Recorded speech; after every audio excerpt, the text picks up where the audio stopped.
प्रवचनाचे नाव पांडुरंग हाच 9वा अवतार, भाग 4. इकडे पांडुरंग दरबारात प्रगट झाले तेव्हा त्यांनी विचारले, कोण आहे? बाकीच्या लोकांना पांडुरंग कसा दिसला आणि राजाला कसा दिसला हे महत्वाचे आहे.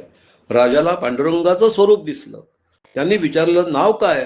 तेव्हा देव म्हणाले, मला विठू धेड असं म्हणतात. बादशाह म्हणाला, विठू धेड? मग का आलात तुम्ही? पांडुरंग म्हणाले की मी दामाजी पंतांचा जन्मोजन्मीचा नोकर आहे, विश्वासू नोकर आहे.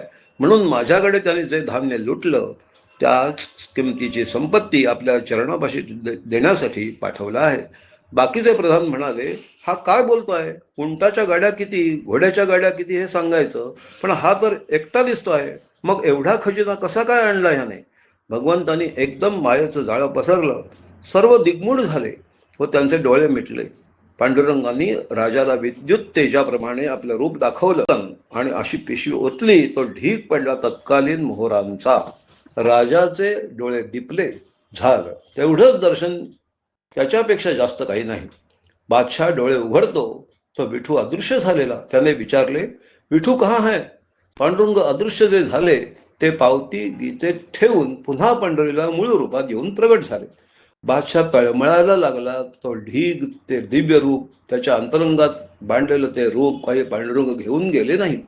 बादशाह सिंहासनावरून उठला आणि संतापून नोकरांना विचारतो आहे, विठू धेड कहा है? ज्याने हे एवढे द्रव्य आणले त्याचं काय सामर्थ्य असेल?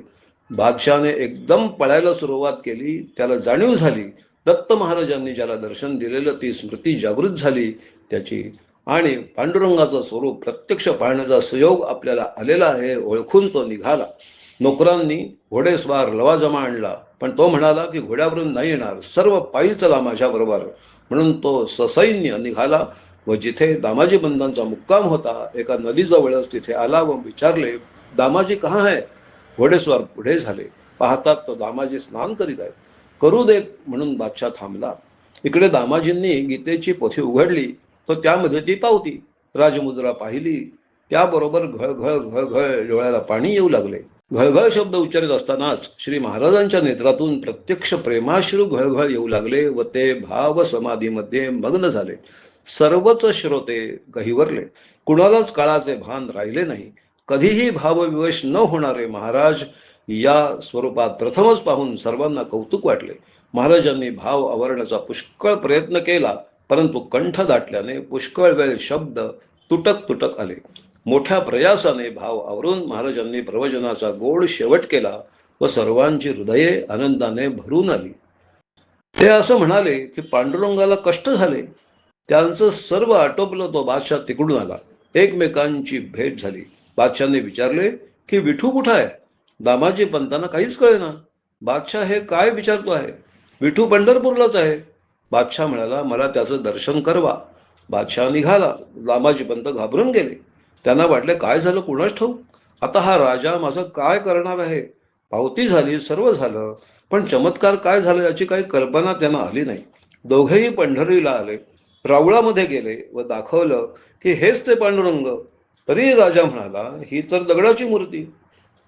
दगडाची मूर्ती का तिथे विठू म्हणून आली? मग दामाजी पंत पुढे गेले व पांडुरंगाला सांगितलं, महाराज, संतांच्या सभेत ठरल्याप्रमाणे आपण आता ते रूप या बादशाला दाखवलं पाहिजे. तेव्हा पांडुरंगांनी विठू धेडाचं रूप बादशाला दाखवलं व कृतार्थ केलं. मग आता विचार करा की संतांनी इतकं सगळं कार्य केवळ देशासाठी केलं. मग अशी एक एक चिद्रत्न आपल्यामध्ये उत्पन्न झाली व त्यांनी प्रत्यक्ष दगडाकडून कार्य करून घेतलं. लोकांना म्हणजे जडबुद्धीच्या लोकांना तो दगड आहेसा भासतो, परंतु चैतन्य प्रकाश ज्यांनी मिळवला त्यांना तो प्रत्यक्ष परमेश्वराचे स्वरूप आहे असं ते जागृत स्थान पंढरपूर आहे.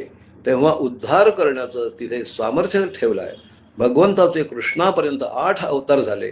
9वा अवतार बुद्धाचा समजतात, परंतु त्यांनी वेदनिंदा केली म्हणून आचार्यासारख्याने त्या बुद्धाला अवतारातून काढून टाकून पांडुरंगालाच बुद्धावतार म्हणजे 9वा अवतार असं ठरवलं.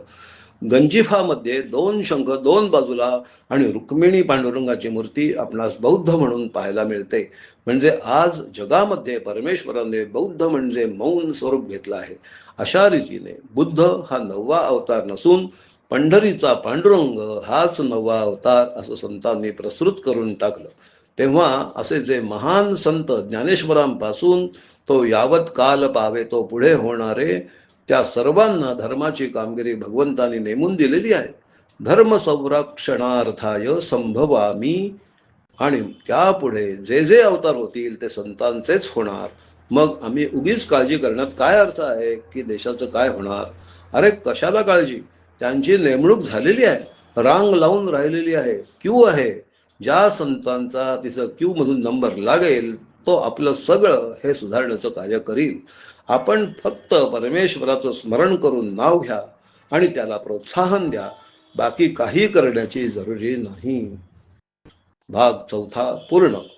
जानकी जीवन स्मरण. जय जय राम.